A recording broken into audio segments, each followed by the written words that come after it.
When a frozen puppy scratched at Arthur's door during a deadly blizzard, he thought he was just saving a stray. He never imagined this tiny creature would one day have to choose between the man who saved his life and the woman who had never stopped mourning him. As a hidden past begins to unravel at the front gate, Arthur is faced with a heartbreaking question. How do you let go of the only soul that kept your heart beating? Can a lost memory really be the key to a new beginning? Or will the truth shatter the only peace he has ever known? Stay with us to see how these broken threads are woven into a miracle. Please support our channel by subscribing to Touching Tales for more stories that move the heart. Chapter 1. The Symphony of Silence. The clock on the mantelpiece ticked. It was a slow and rhythmic sound. Tock, tock, tock. In the small house on the edge of a sleepy New England town, the ticking was the only music Arthur ever heard. Arthur sat in his usual spot.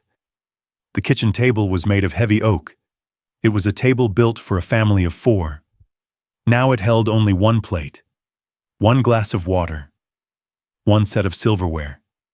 He was 65 years old. A retired teacher who had spent decades filling young minds with the magic of history. But now history was all he had left. His own history. He looked at the empty chair across from him. It had been years since Martha passed away. Yet in the stillness of the afternoon, he could almost hear the phantom sound of her laughter. He could almost smell the faint scent of lavender soap that always followed her. But then he would blink. The chair remained empty. The lavender scent was replaced by the smell of old paper and stale tea. Arthur did not go out much anymore. The world outside his window felt too fast, too loud. Neighbors would wave as they hurried to their cars. Young families moved in and out of the houses nearby. They were full of energy and noise. Arthur felt like a ghost watching a parade. He was a relic, a man out of time. His routine was his armor. He woke up when the sun hit the top of the oak tree in the yard. He made oatmeal. He read the newspaper from cover to cover. He tended to a few wilting plants on the windowsill. The silence in the house was heavy. It was not a peaceful silence. It was a thick and stifling blanket. He called it the Symphony of Silence. It had many movements. The low hum of the refrigerator, the groan of the floorboards as the house settled, the whistling of the wind against the chimney. Sometimes Arthur would speak out loud just to break it. "It looks like rain," he would say to the empty room. His voice sounded gravelly and strange to his own ears. He moved to the living room as the light began to fade. The fireplace was cold. Beside it sat an old wingback armchair. It was Martha's chair. He never sat in it. He couldn't bring himself to disturb the slight indentation in the fabric. He sat in his own chair instead. He watched the shadows stretch across the wooden floor. The sun dipped below the horizon. The orange glow turned to a deep and bruised purple. He thought about his students. He wondered where they were now. Did they remember the lessons he taught about the great civilizations? Did they remember how he told them that every person is a thread in the tapestry of time? Arthur felt like a thread that had been pulled loose, a thread that was no longer part of the pattern. He closed his eyes. He listened. Tick, tock, tick, tock. The house felt larger in the dark. The hallways seemed longer. The ceilings seemed higher. He didn't turn on the lights right away. He let the darkness settle over him like a soft coat. It was easier to be alone in the dark. In the light, you could see everything that was missing. In the dark, you could imagine that the house was still full. He got up slowly. His knees creaked. His back was stiff. He walked to the window and looked out at the street. A car drove by. Its headlights cut through the gloom for a brief moment. Then it was gone. The silence returned. Arthur sighed. He checked the lock on the door. He checked the stove. He followed the same steps he took every single night. There was no one to call. No one to check in on him. He had become invisible. He walked up the stairs. His hand gripped the banister tightly. The wood was smooth and cool. He entered his bedroom. He folded his clothes neatly. He climbed into bed on his side.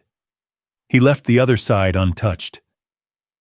The symphony of silence was reaching its finale. The distant sound of a dog barking. The rustle of dry leaves against the glass. Arthur lay there in the quiet. He stared at the ceiling. He felt the weight of his 65 years. He felt the weight of the empty rooms below him. He wondered if tomorrow would be the same. He knew it would be. The same oatmeal, the same newspaper, the same empty chairs. He closed his eyes and prayed for sleep. He hoped for a dream where the silence was finally broken. Outside, the first few flakes of snow began to fall. They were silent. They were cold. They drifted down like feathers onto the quiet streets of New England. Arthur drifted off to sleep. The house stood still, a lone sentinel in the night. The symphony continued, and Arthur was its only listener. Chapter 2. An Angel in the Blizzard. The sky over New England did not turn gray. It turned a bruised and heavy white. By mid-afternoon, the wind began to howl. It was a high and mournful sound that rattled the window panes in Arthur's kitchen. He watched from his chair as the world outside vanished. The oak tree in the yard became a ghost. The street vanished under a thick, swirling sheet of ice. It was a violent storm, the kind of blizzard that makes a man feel very small inside a very large house. Arthur turned up the heat. He wrapped his cardigan tighter around his chest. He had no reason to go out. There was no one to clear the snow for. He prepared a simple cup of tea and sat by the fading light. Suddenly, through the roar of the wind, he heard it, a tiny sound. Scratch, scratch, scratch. Arthur froze. He held his breath. He thought it was just the house groaning under the weight of the cold. But then came a whimper, a soft, desperate cry that pierced through the thunder of the gale. It was the sound of something suffering. Arthur stood up. His heart hammered against his ribs. He hurried to the front hallway. He reached for the heavy brass lock. The cold air was already seeping through the cracks of the door. He pulled the door open. A wall of white snow tumbled into his entryway. The wind screamed into the house. And there, right at his feet, was a small, sodden heap of fur. It was a puppy, a tiny golden retriever mix. Its golden fur was no longer bright. It was matted with thick chunks of ice and gray slush. The poor creature was curled into a tight ball. It was shaking so violently that its teeth seemed to chatter. Its eyes were half closed. They were clouded with frost. "Oh no," Arthur whispered. The sound of his own voice was lost in the wind. He didn't hesitate. He reached down with his weathered hands. He scooped the frozen animal into his arms. The puppy was like a block of ice. It felt weightless. It felt like it was slipping away. Arthur kicked the door shut. The sudden silence of the house felt deafening. He rushed into the living room. He laid the puppy down on the rug near the heater. "Stay with me," Arthur urged. "Please, little one, just stay with me." He ran to the linen closet. He grabbed the thickest, softest wool blankets he owned. He wrapped the puppy tightly. Only its small, wet nose was visible. The shivering did not stop. The puppy's breathing was shallow. It was too fast. Arthur remembered an old trick. He ran to the bathroom and grabbed his hairdryer. He clicked it on. The low hum filled the room. He began to blow warm air over the blankets. He moved the heat back and forth, slowly, gently. He rubbed the puppy's paws through the fabric. He felt the ice melting. He felt the dampness soaking into the wool. The room began to smell like wet dog and warm air. Minutes felt like hours. Arthur watched the puppy's chest. Up and down, up and down. Then, a small miracle. The puppy opened its eyes. They were a deep, soulful brown. It looked up at Arthur with a gaze that was full of confusion and a quiet, budding hope. It let out a tiny, shaky breath. The shivering began to subside. Arthur felt a lump form in his throat. He realized he was crying. He hadn't cried in a very long time. He went to the kitchen and warmed a small bowl of milk and water. He brought it back and held it near the puppy's nose. The little creature lapped at it weakly. Then it grew stronger. Lap, lap, lap. The blizzard continued to rage outside. The snow piled up against the glass, but inside the atmosphere had shifted. The symphony of silence was gone. In its place was the sound of a living thing fighting to survive. Arthur did not go to bed. He dragged a pillow down to the floor. He sat beside the bundle of blankets all through the long, dark night. He kept the hairdryer running at intervals. He kept talking to the dog. He told the puppy about the house. He told him about Martha. He told him about the books on the shelves. "You need a name," Arthur said softly. The puppy tilted its head. It looked like it was listening. "You are a tough one." Arthur smiled. A real Cooper of a spirit, bringing things together. "Cooper," he whispered. "That is your name. You are Cooper." The puppy let out a long sigh. It rested its chin on Arthur's knee. For the first time in years, Arthur felt a spark of warmth in his own chest. It was not from the heater. It was not from the blankets. It was the spark of life. The house was still large. The rooms were still empty. But as the sun began to rise over the white, frozen world outside, Arthur was no longer alone. Cooper drifted into a deep, healing sleep. Arthur watched him. He watched the rise and fall of the golden fur. He felt a sense of purpose he thought he had lost forever. The storm had brought a disaster to the town, but to this house, it had brought an angel. Chapter 3. The Trial and the Bond. The seasons had begun to shift. The harsh white of winter had softened into the cool dampness of early spring. Inside the house, life had found a new rhythm. There were bowls on the floor. There were chewed tennis balls in the hallway. There was the sound of 4 paws trotting happily on the hardwood. Cooper was no longer a tiny bundle of frozen fur. He had grown into a sturdy and energetic companion with a coat as bright as a new penny. He followed Arthur everywhere, from the kitchen to the garden, from the bookshelf to the bedside. Arthur felt younger. He walked further. He laughed more. But the shadows of age are never far away. It happened on a Tuesday night. The moon was a thin sliver in the dark sky. The house was quiet. Arthur stood in the kitchen. He was reaching for a glass of water before heading to bed. Suddenly, a sharp and terrifying pain bloomed in his chest. It felt like a heavy iron fist was squeezing his heart. His breath caught in his throat. His vision began to blur at the edges. He tried to reach for the counter. His fingers slipped. The glass fell to the floor. It shattered into 1,000 glittering pieces. Then, everything went dark.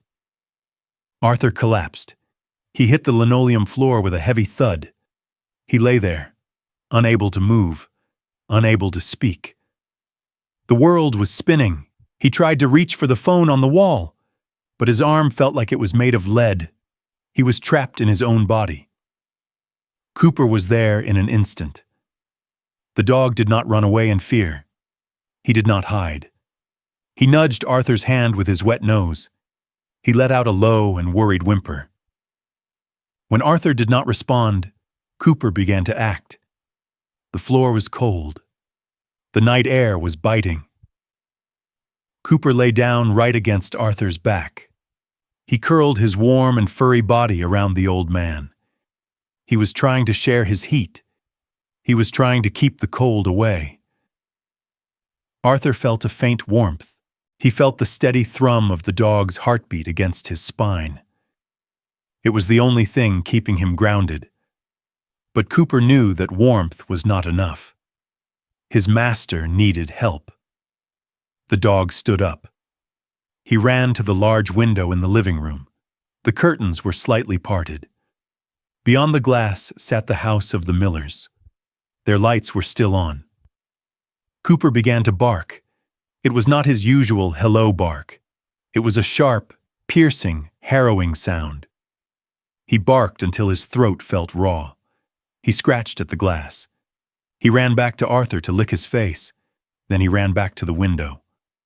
Bark, bark, bark. In the house next door, Sarah Miller looked up from her book. She frowned. "That sounds like Arthur's dog," she whispered to her husband. "He never barks like that. Something is wrong."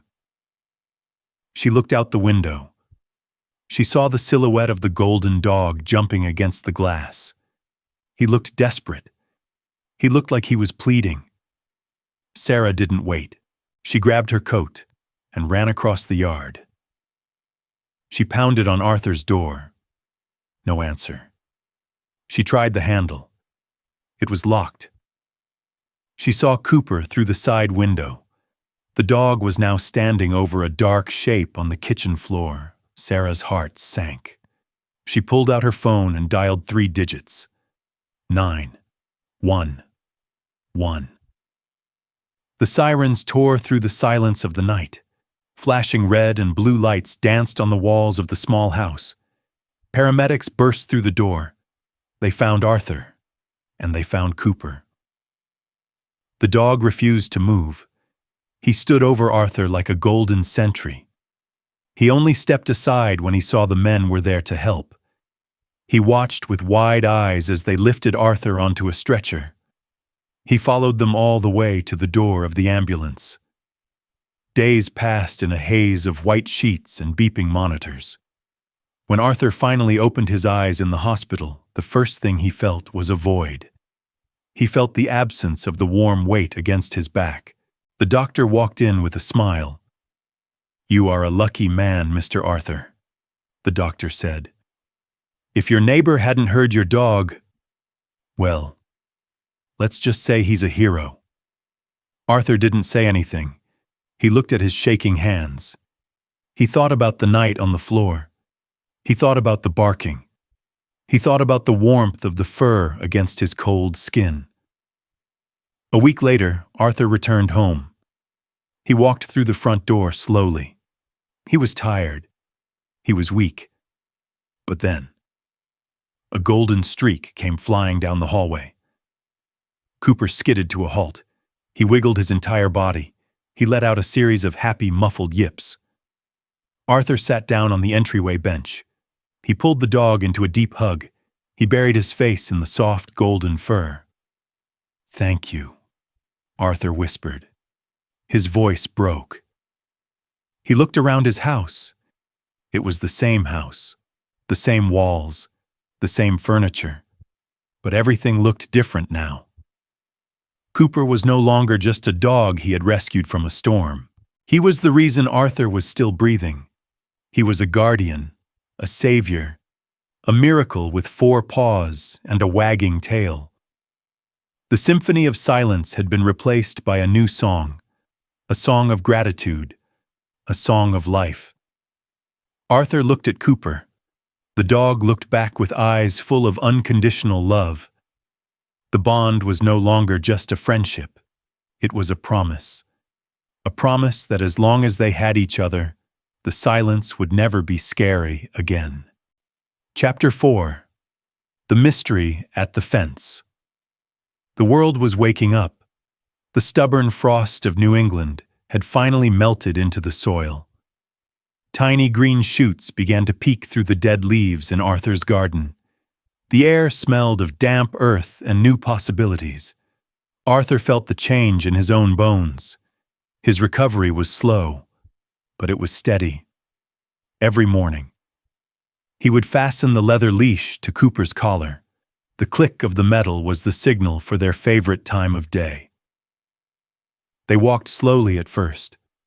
Arthur leaned on his cane with one hand and held the leash with the other. Cooper walked with a gentle pace. He seemed to understand that his master was still mending. He stayed close, matching his stride to Arthur's careful steps. The neighborhood was peaceful. Cherry blossoms began to dust the sidewalks like pink snow, but as the days grew warmer, Arthur started to notice a recurring shadow in the sunlight. Her name was Eleanor. He did not know her name yet, but he knew her face. She was a woman of about 67 years. She wore her silver hair pinned back neatly. Her coats were always pressed, but her eyes were filled with a hollow. A lingering ache that Arthur recognized all too well. Eleanor did not walk like the others. She did not march toward a destination. She wandered. She moved with a slow, aimless grace past Arthur's front gate. Arthur would watch her from his porch. Sometimes she would stop. She would stand perfectly still by the old wooden fence. Her gaze would drift to the telephone poles. She would stare at the faded, rain-streaked papers stapled to the wood, missing pet posters, long since blurred by the winter storms. Then, she would look into the thickets of bushes. She would peer under parked cars. It was the look of a person who had lost a part of her own soul. She was searching for a treasure that the world had swallowed whole. One afternoon, the sun was high and golden. Arthur and Cooper were returning from their walk. Eleanor was there. She was standing near the edge of Arthur's property. Suddenly, Cooper's entire demeanor changed. His ears perked up so high they almost touched. His tail, usually a steady wag, became a frantic blur of golden fur. He didn't bark. Instead, he let out a sound Arthur had never heard before. It was a soft, high-pitched whimper, a cry of recognition, a sound that carried a strange, aching familiarity. Cooper pulled on the leash, not with aggression, but with a desperate, soulful urgency. He whined toward the woman, his paws dancing on the pavement. Eleanor turned. She heard the cry. For a brief second, her eyes met Cooper's. Her hand went to her throat. She gasped, a sharp, sudden intake of breath. But then, she looked away. She shook her head slowly, as if scolding herself for a foolish thought. She wiped a stray tear from her cheek, and she hurried away. Her footsteps were quick and heavy with grief. Arthur stood frozen on the sidewalk. He looked down at Cooper. The dog was still staring down the street. His body was trembling. He looked back at Arthur. His brown eyes were wide and pleading. "What is it, boy?" Arthur whispered. His voice was barely a breath. A cold shiver ran down Arthur's spine. It was not the chill of the wind. It was the chill of a mystery. He felt a deep, twisting sensation in his chest. He looked at the dog who had saved his life. He looked at the empty space where the woman had been standing. There was a connection here. Something hidden in the months before the blizzard. Something buried deep in the snow that had now melted away. Arthur was curious, but he was also afraid. He was a man who had finally found peace in his solitude. He had found a companion who made the silence feel like music. But Eleanor's eyes haunted him. They were the eyes of a mother looking for a lost child. They were the eyes of a woman who was still trapped in the storm. Arthur led Cooper back inside. The dog sat by the front door for a long time. He did not go to his food bowl. He did not reach for his ball. He simply watched the gate through the glass. The house felt very quiet again. The symphony of silence had returned. But this time, the notes were different. They were filled with questions. Arthur sat in his armchair. He watched the shadows of the fence stretch across his lawn. He thought about the missing posters. He thought about the way Cooper whimpered. He knew, deep down, that the mystery at the fence would not stay a mystery for long. The truth was blooming, just like the flowers in the garden. And Arthur wondered, when the truth finally arrived, would he be strong enough to face it? He reached out and stroked Cooper's head. The dog sighed, a long, sad sound. The bond between them felt tighter than ever. But for the first time, it felt fragile. The sun dipped below the trees. The neighborhood settled into the evening. But Arthur stayed awake, listening to the wind, waiting for the next time the woman with the grieving eyes would walk past his gate. Chapter 5. A heart-wrenching reunion. The afternoon was a masterpiece of gold and blue. The air was warm. The scent of freshly cut grass drifted through the neighborhood. It was the kind of day that made a person feel that life was a gift.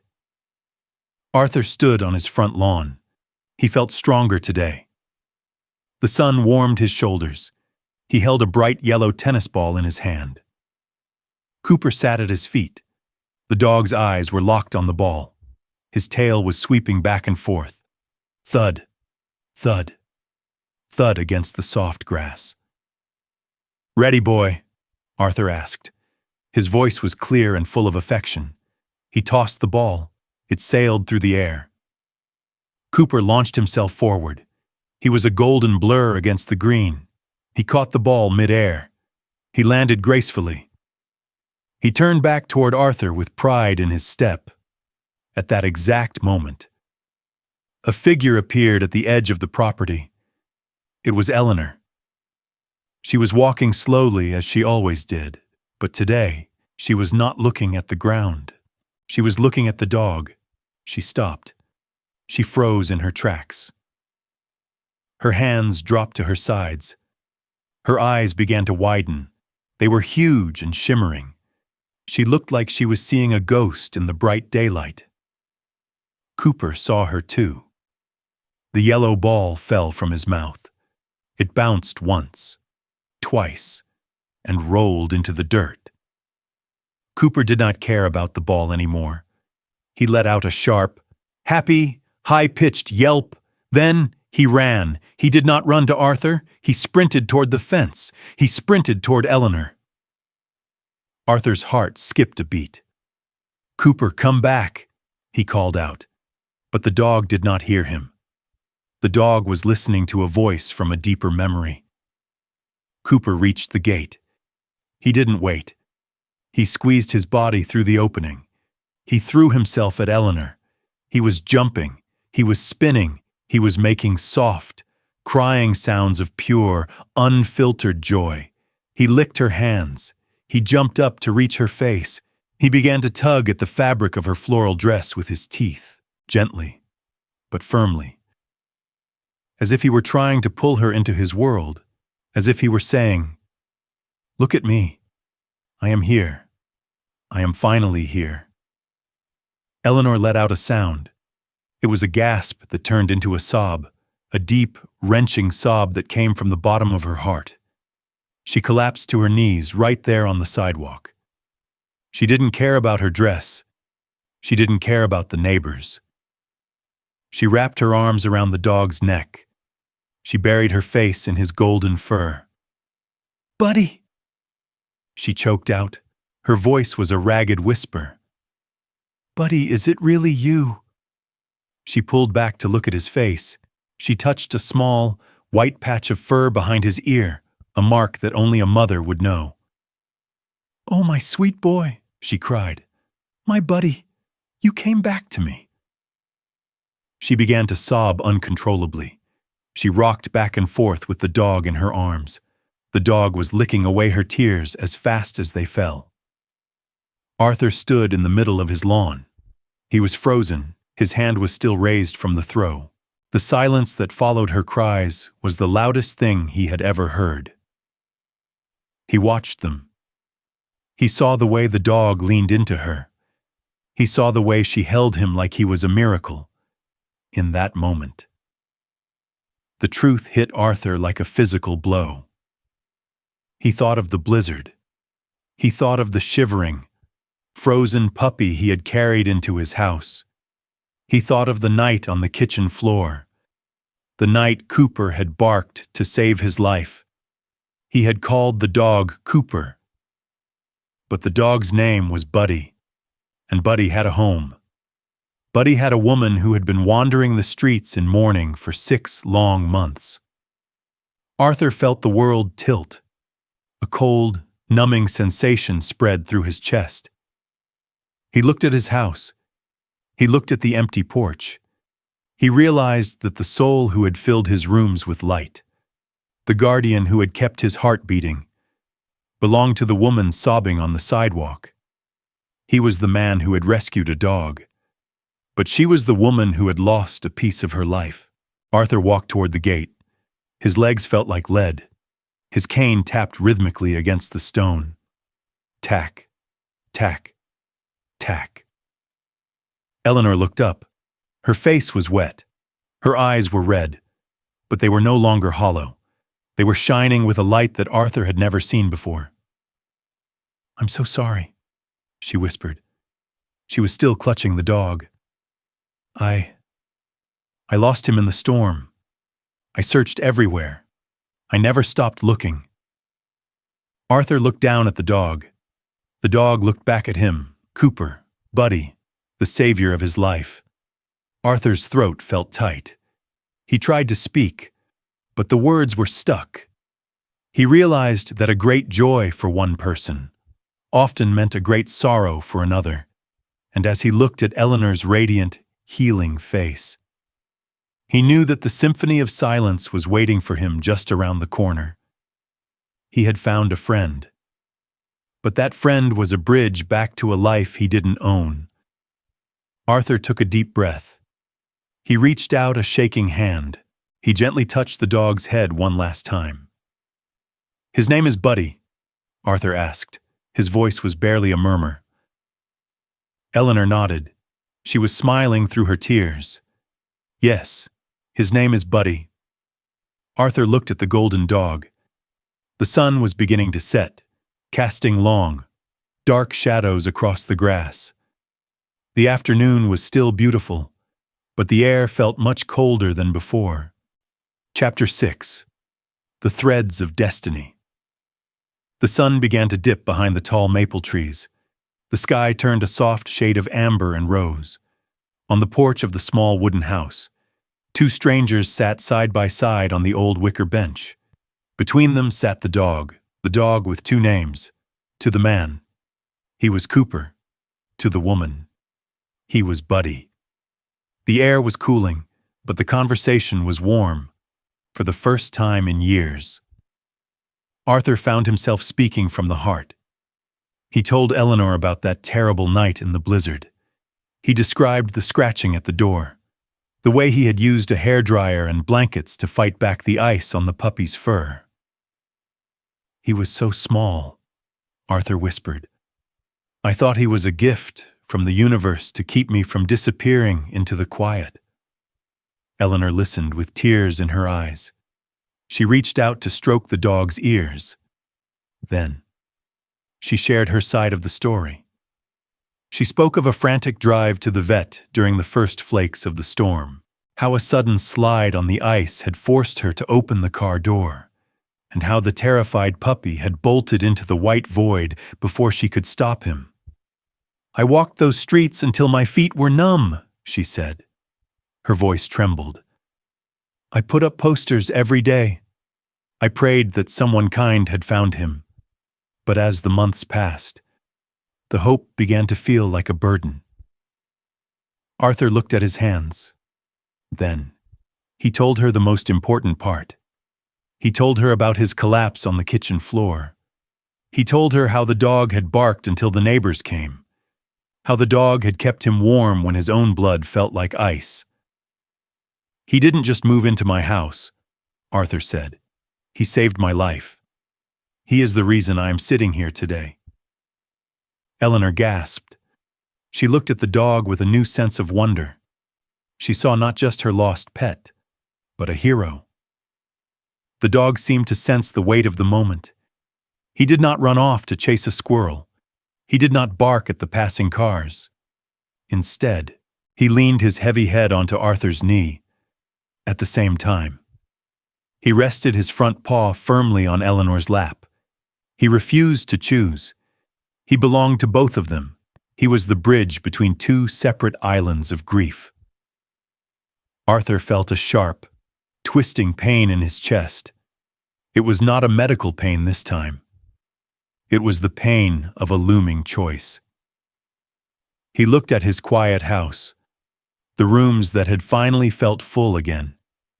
He could not imagine waking up to a house without the sound of those paws, without the wagging tail, without the soul that had brought him back from the edge. But then, he looked at Eleanor.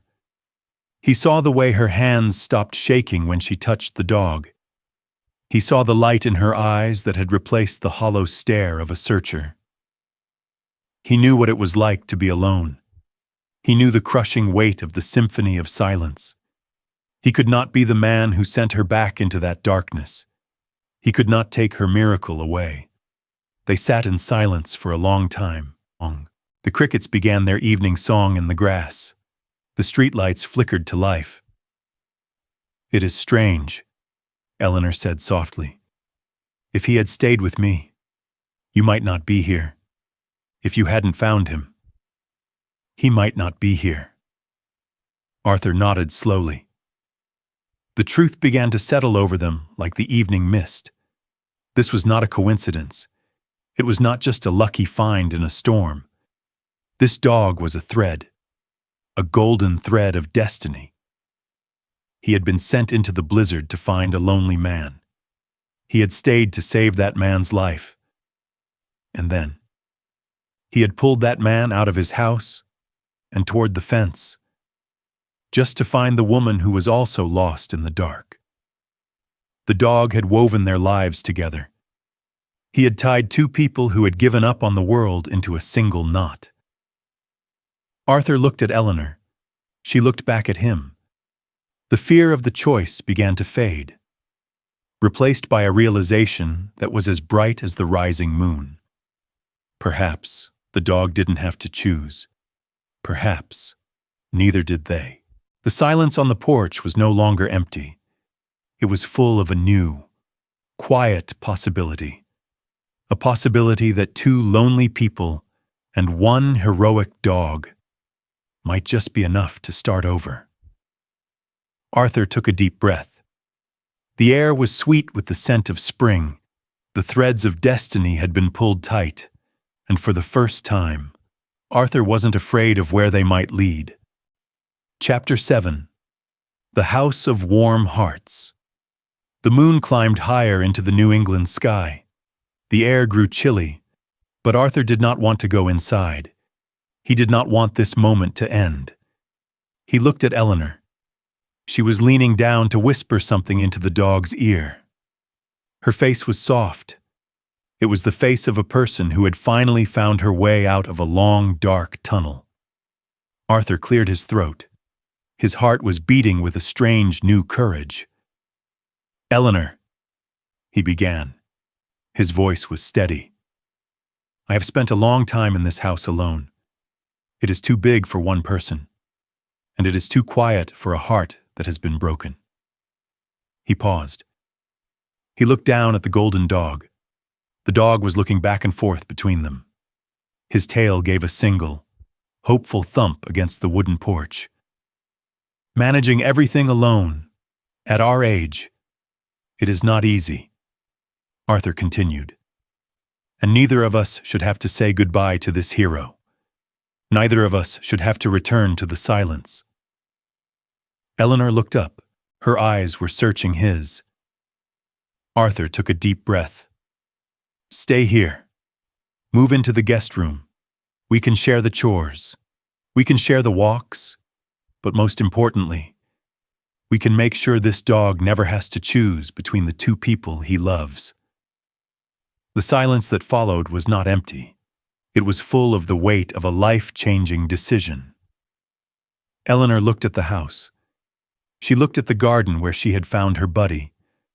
Then she looked at Arthur, a man who had saved a freezing puppy, a man who had survived a storm of his own. She reached out and placed her hand over Arthur's weathered fingers. I would like that very much, she whispered.